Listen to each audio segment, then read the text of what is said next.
Bismillahirrahmanirrahim. My name is Mufti Abdul Razak, lecturer Islamiyat, Peace Group of Colleges, Hyderabad. I hope کہ آپ سب بیٹا خیریت سے ہوں گے. میں اللہ تعالیٰ سے دعا گو ہوں کہ اللہ تعالیٰ ہمیں اپنے حبیب حضرت محمد مصطفیٰ صلی اللہ علیہ وآلہ وسلم کے صدقے دنیا آخرت کی آفات و بلیات سے اپنی حفاظت میں رکھے. کلاس نام لیکچر نمبر 10 من حدی الحدیث، حدیث کے تحفے سے. سب سے پہلے بیٹا ہم تدریسی مقاصد کی طرف جاتے ہیں کہ ہمارا یہ پڑھنے کا مقصد کیا ہے، ہمارے آبجیکٹیوز کیا ہے. تو بیٹا حدیث کو سنت کی تشریح. حدیث کسے کہتے ہیں بیٹا؟ سنت کسے کہتے ہیں بیٹا؟ سیرت رسول پاک صلی اللہ علیہ وسلم کیا ہے اور ہمارے لیے اس میں کیا سبق ہے. ٹھیک ہے، امتحانی نقطۂ نظر سے بیٹا اس میں حدیث نمبر 1 اور 2 دونوں ہی امپارٹنٹ ہیں. اس کے علاوہ روزمرہ کی زندگی میں بیٹا اس سے ہمیں ایک سبق ملتا ہے اس حدیث کے پڑھنے سے. وہ یہ ہے کہ بیٹا انسان غلطیوں کا پتلا ہے، انسان سے غلطی ہو جاتی ہے اور جب بھی اس سے غلطی ہو جائے تو وہ اس معافی مانگنے میں پہل کر لے، اس میں کوئی برائی نہیں ہے. اور اس کے بعد ساتھ ہی حدیث نمبر 1 قال رسول اللہ صلی اللہ علیہ وآلہ وسلم افضل الاعمال لا الہ الا اللہ وافضل الدعاء الاستغفار. پیارے آقا حضور و نور صلی اللہ تعالی علیہ وسلم نے فرمایا کہ بہترین اعمال یا بہترین عمل لا الہ الا اللہ ہے اور بہترین دعا استغفار ہے. اس کے ساتھ ہم اس کے لفظی معنی بیٹا کر لیتے ہیں. افضل بہترین، اچھا سب سے اچھا، افضل سب سے اچھا، سب سے اعلیٰ، سب سے برتر. الاعمال جمع ہے بیٹا عمل کی. عمل کہتے ہیں بیٹا کام کو، جو ہم کام کر رہے ہوتے ہیں، جو ہم فعل وجود میں لا رہے ہوتے ہیں، جو ہم کوئی بھی کام کرتے ہیں تو اس کو عمل کہا جاتا ہے.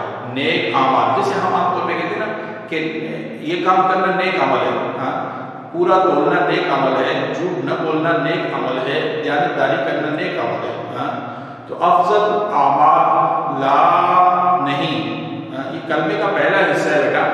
لا نہیں، الہ معبود، جس کی عبادت کی جائے بیٹا، جس کی پرستش کی جائے، جس کو سجدہ کیا جائے، جس سے دعا مانگی جائے. الہ معبود، الا سوائے، مگر، اللہ اللہ. ٹھیک ہے. اور دوسرا حدیث کا حصہ ہے قومنا اور بیٹا افضل بہترین. الدعاء دعا، دعا کا معنی ہوتا ہے بیٹا ویسے پکارنا، مانگنا. ٹھیک ہے. اور الاستغفار، استغفار کا معنی بیٹا معافی مانگنا. ٹھیک ہے، بخشش طلب کرنا، معافی مانگنا کسی گناہ پہ. تو یہ حدیث کا لفظی ترجمہ بھی ہو گیا. اور تیسری ہیڈنگ ہے اس میں بیٹا عنوان. اب دیکھیں عنوان افضل عمل اور بہترین دعا. ٹھیک ہے، یعنی سب سے افضل عمل کون سا ہے اور سب سے اچھی دعا کون سی ہے. ٹھیک ہے، یہ اس کا عنوان ہے. اس کے بعد بیٹا اگلی ہیڈنگ ہے مفہوم. عام فہم بیٹا ہم یہ لکھ سکتے ہیں، یہ کہہ سکتے ہیں کہ اس حدیث کے 2 حصے ہیں. اس حدیث کے 2 پارٹ ہیں. ایک فرسٹ پارٹ ہے، ایک سیکنڈ پارٹ ہے. فرسٹ پارٹ کے اندر اللہ کے پیارے حبیب صلی اللہ علیہ وسلم نے یہ فرمایا کہ سب سے اچھا عمل لا الہ الا اللہ کی گواہی ہے، یعنی اللہ کو ایک ماننا. ٹھیک ہے. اور سب سے بہترین دعا یعنی جو اللہ تعالیٰ سے مانگی جا سکتی ہے وہ استغفار ہے، یعنی معافی مانگنا. ٹھیک ہے بیٹا، یہ عام فہم اس کا مفہوم آ گیا. اس کے بعد اس مفہوم کی آگے سب ہیڈنگز ہیں. ٹھیک ہے، اس میں دیکھیں افضل عمل. سب سے پہلے ہم ڈیفائن کرتے ہیں افضل عمل اس حدیث میں کس کو کہا گیا. تو افضل عمل اس حدیث کے مطابق لا الہ الا اللہ. ٹھیک ہے، حدیث کے مطابق اللہ کے نبی صلی اللہ علیہ وسلم نے فرمایا افضل عمل لا الہ الا اللہ ہے، اور بہترین کلمہ بھی لا الہ الا اللہ ہے، اور بہترین ذکر بھی لا الہ الا اللہ. ٹھیک ہے. اب لا الہ الا اللہ کا کیا معنی ہے؟ لا الہ الا اللہ کا مفہوم کیا ہے؟ لا الہ الا اللہ کا مطلب کیا ہے؟ لا الہ الا اللہ کا مطلب یہ ہے بیٹا اللہ ایک ہے. ٹھیک ہے، حاجت روا بھی اللہ ہے بیٹا، زندگی اور موت بھی اللہ کے اختیار میں ہے بیٹا، موت اور حیات کا مالک بھی اللہ ہے. نفع اور نقصان کا مالک بھی اللہ ہے، صحت اور بیماری لگانے والا بھی اللہ ہے، صحت دینے والا بھی اللہ ہے، بیماری لگانے والا بھی اللہ ہے، شفا دینے والا بھی اللہ ہے۔ بیٹا زندگی اور موت کے اختیار بھی اللہ کے پاس ہے، کامیابی اور ناکامی یہ سب کچھ اللہ تبارک و تعالیٰ کے پاس ہے، یعنی ہماری زندگی کے سارے فیصلے اللہ تعالیٰ کے پاس ہیں۔ یہ لا الہ الا اللہ۔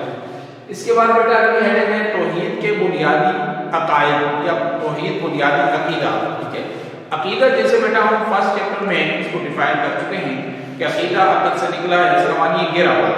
ٹھیک ہے، تو ہمارا جو بیسک ہماری آئیڈیالوجی ہوتی ہے ان کو عقائد کہا جاتا ہے۔ تو توحید بیٹا بنیادی عقیدہ ہے، ہاں بیس ہے یہ کہ اللہ کو ایک ماننا، ہاں اور اللہ ہی کو سجدہ کرنا، اللہ ہی سے اپنی حاجات ماننا۔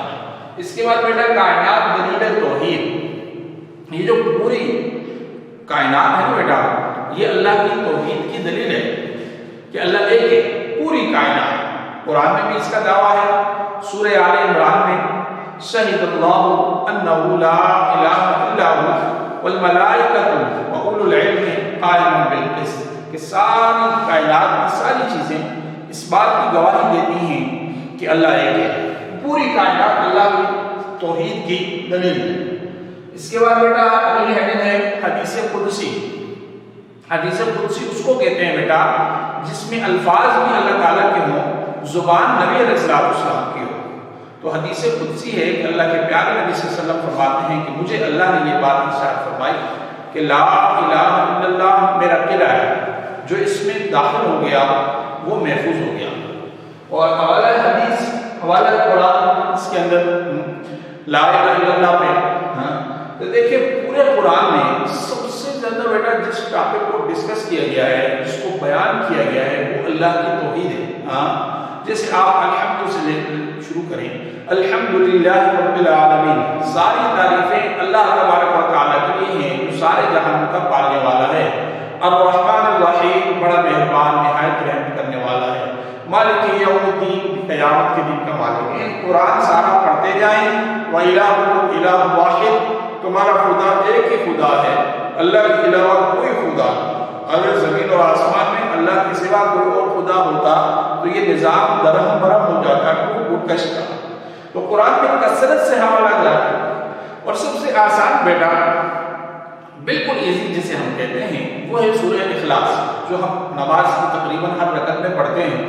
قل هو اللہ احد، کہہ دیجیے وہ اللہ ایک ہے، اللہ الصمد، اللہ بے نیاز ہے، لم یلد، اللہ کی کوئی اولاد نہیں، ولم یولد، اور نہ اللہ کسی کی اولاد ہے، ولم یکن لہ کفوا احد، اور نہ اللہ کے کوئی برابر ہے۔ ٹھیک ہے بیٹا، اس کے ساتھ بیٹا حوالہ حدیث کہ اللہ کے نبی صلی اللہ علیہ وسلم نے فرمایا کہ جس شخص کا اول کلمہ لا الہ الا اللہ ہو اور آخری کلمہ بھی لا الہ الا اللہ ہو، وہ جنت میں داخل ہو گیا۔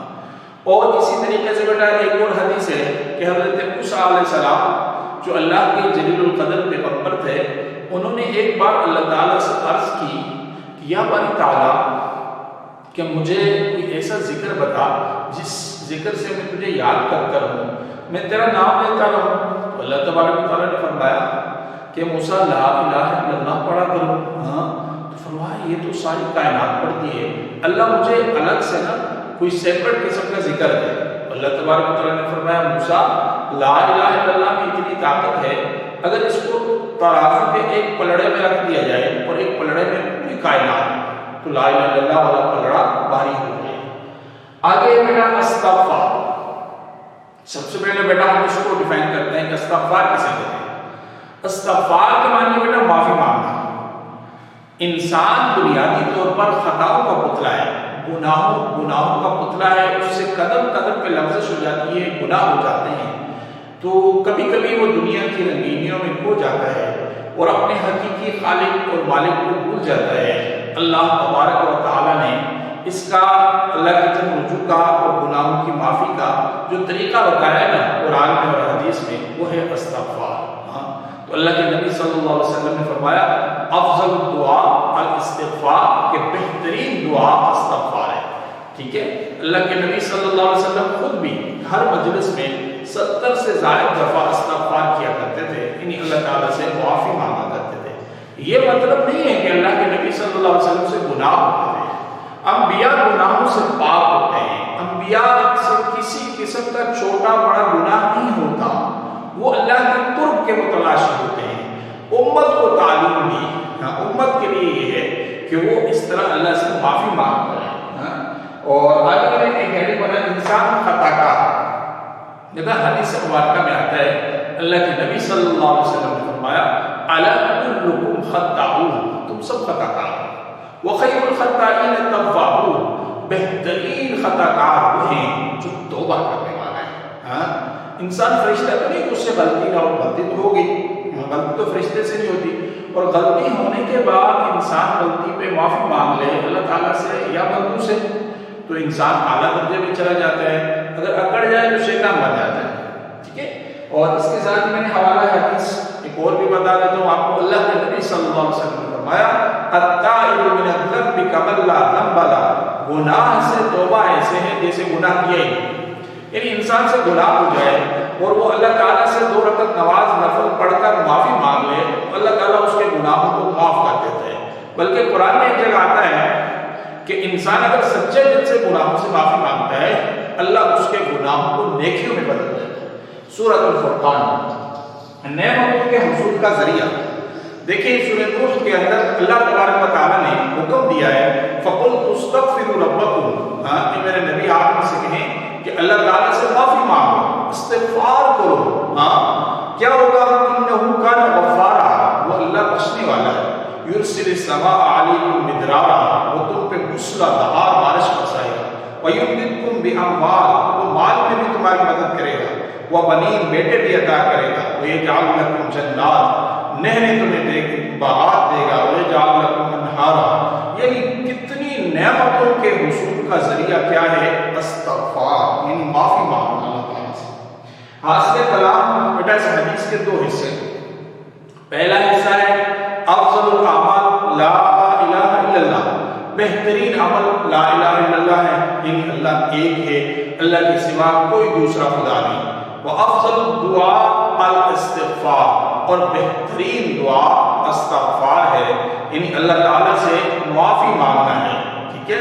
تو اس حدیث کا پورا حاصل کلام یہ بن گیا بیٹا کہ اللہ کے نبی صلی اللہ علیہ وسلم نے فرمایا کہ لا الہ الا اللہ، ایک تو یہ کہ نا بیٹا اس کی تسبیح کی جائے، ایک یہ ہے بیٹا کہ اس کے معنی اور مفہوم کو جانا جائے، یہ اصل ہے، یہ آپ کے بورڈ کے ایگزام کے لیے بھی ہوتا بیٹا بہت زیادہ امپورٹنٹ ہے۔ اب ہم چلتے ہیں بیٹا سیکنڈ حدیث کی طرف، حدیث نمبر 2، قال رسول اللہ صلی اللہ علیہ وسلم طلب العلم فریضۃ علی کل مسلم، اللہ کے نبی صلی اللہ علیہ وسلم نے فرمایا کہ علم حاصل کرنا ہر مسلمان مرد اور عورت پر فرض ہے۔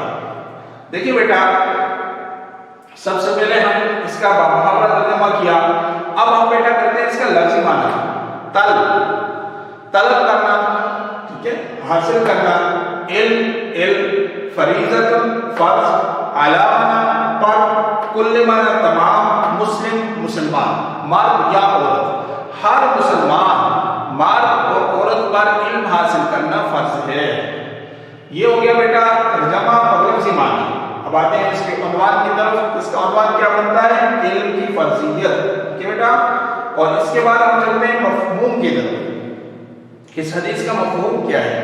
اللہ کے نبی صلی اللہ علیہ وسلم نے اس حدیث کے اندر علم کی اہمیت، علم کی امپارٹنس کو بیان کیا ہے کہ علم روشنی ہے اور جہالت اندھیرا ہے، علم اللہ کی معرفت سکھاتی ہے، جہالت انسان کو گٹاٹو اندھیروں میں لے جاتا ہے، علم سے انسان اللہ تک پہنچ جاتا ہے اور علم سے انسان اللہ کا قرب حاصل کرتا ہے۔ سب سے پہلے بیٹا علم کے معنی جاننا، آگاہ ہونا، اور علم کے معنی سائنس کے بھی کیے ہیں، سائنس کا معنی بھی ہے بیٹا جاننا، ٹھیک ہے۔ اور علم کیا چیز ہے؟ دیکھیے بیٹا علم کیا چیز ہے؟